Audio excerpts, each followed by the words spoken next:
ఆర్మూర్ భీమ్గల్లో నామినేషన్ల స్వీకరణ కేంద్రాలను కలెక్టర్ ఇలా త్రిపాఠి సందర్శించారు. ఆర్మూర్ భీమ్గల్ మున్సిపల్ పట్టణాల్లో ఏర్పాటు చేసిన నామినేషన్ల స్వీకరణ కేంద్రాలను కలెక్టర్ ఇలా త్రిపాఠి గురువారం సందర్శించారు. నామపత్రాల స్వీకరణ నిబంధనలకు అనుగుణంగా పూర్తి చేశారా, వార్డు స్థానాలకు ఎన్ని నామినేషన్లు దాఖలయ్యాయి తదితర వివరాలను అడిగి తెలుసుకున్నారు.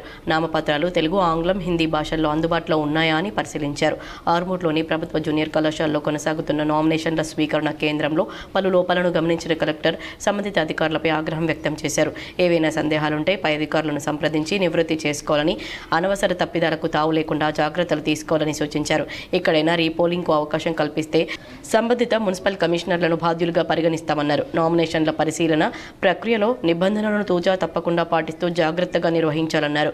చివరి రోజైన శుక్రవారం అధిక సంఖ్యలో నామినేషన్లు దాఖలయ్యే అవకాశాలున్నందున ఇలాంటి గందరగోళానికి తావు లేకుండా అప్రమత్తతతో విధులు నిర్వహించాలని హితో పలికారు. కాగా ఎన్నికల సంఘం నిర్దేశించిన మార్గదర్శకాలకు అనుగుణంగా ఎన్నికలను పారదర్శకంగా నిర్వహించేలా చర్యలు తీసుకున్నామని, ప్రశాంత వాతావరణంలో సజావుగా ఎన్నికలు జరిగేందుకు అందరూ సహకరించాలని కలెక్టర్ కోరారు.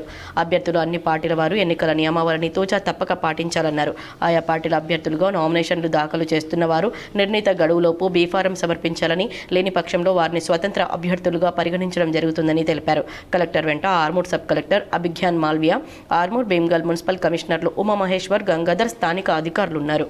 6 రూమ్స్లో 3 వార్డ్స్ చొప్పున ఒక్కొక్క రిటర్నింగ్ అధికారిని నియమించడం జరిగింది. మనకి ఎలక్షన్ కమిషన్ వారి ఇచ్చిన దిశానిర్దేశాల మేరకు మేము 3 భాషలో నామినేషన్ ఫామ్స్ కూడా సరిపడే సంఖ్యలో అందుబాటులో పెడుతున్నాము. అదేవిధంగా ఈరోజు మనకి సెకండ్ లాస్ట్ డే నామినేషన్ కోసం ఉంది. ఇప్పుడు మన నామాంకన కేంద్రానికి ఒక 100 మీటర్ దూరంలోనే పరిధి కూడా మున్సిపల్ కమిషనర్ గారు, పోలీస్ సిబ్బంది వాళ్ళు గుర్తించడం జరిగింది. సో దాన్ని వచ్చే అభ్యర్థి తప్పకుండా పాటించాలి, శాంతి భద్రత మెయింటైన్ చేయాలి అనేది వాళ్ళతో కోరుతున్నాను.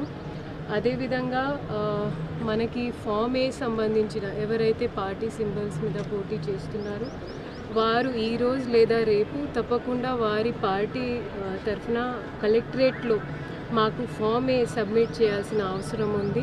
రేపు 5 గంటలలోపు వాళ్ళు ఇచ్చిన తర్వాత మేము దానికి ఒక ఒరిజినల్ కాపీ డిస్ట్రిక్ట్ ఎలక్షన్ అథారిటీగా మా దగ్గర ఉంచుతాము.